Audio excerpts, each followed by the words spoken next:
আমাদের আজকে ঐতিহ্যবাহী নৌকা বাইচ প্রতিযোগিতাটি অনুষ্ঠিত হচ্ছে। এখানে আমাদের 8টি নৌকা মানে অংশগ্রহণ করছে। আমরা প্রত্যেকের জন্য পুরস্কার প্রদান করেছি। প্রথম পুরস্কার আমরা 30,000 টাকা রাখছি, দ্বিতীয় পুরস্কার 25,000 এবং তৃতীয় পুরস্কার 20,000 টাকা আমরা রেখেছি।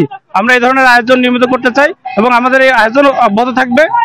অভয়নগরবাসীর পক্ষ থেকে আমরা সারা বাংলাদেশকে এই আয়োজনের পক্ষ থেকে শুভেচ্ছা জানাচ্ছি। আমরা আজকে দেখতে পাচ্ছি অনেক সুন্দরভাবে অনুষ্ঠানটা হয়েছে এবং গ্রাম বাংলার যে ঐতিহ্য নৌকাবাহিনী সহ বিভিন্ন খেলা এবং যদি আমরা অব্যাহত রাখি, আমার দেশের মানুষের মানসিক উন্নতি হবে, মানুষের মধ্যে পারস্পরিক সহযোগিতা সহমর্মিতা আরো বৃদ্ধি পাবে, অপসংস্কৃতি যেটা জাতির জন্য ক্ষতিকারক সেই সমস্ত বিষয়গুলো সমাজ থেকে দূর হয়ে যাবে ইনশাআল্লাহ। আর আমরা আজকে যে নৌকাবাহিনী আমরা দিয়েছি এটা আগামী দিনে যাতে অব্যাহত থাকে সেভাবে আমরা অবশ্যই সর্বোচ্চভাবে চেষ্টা করব।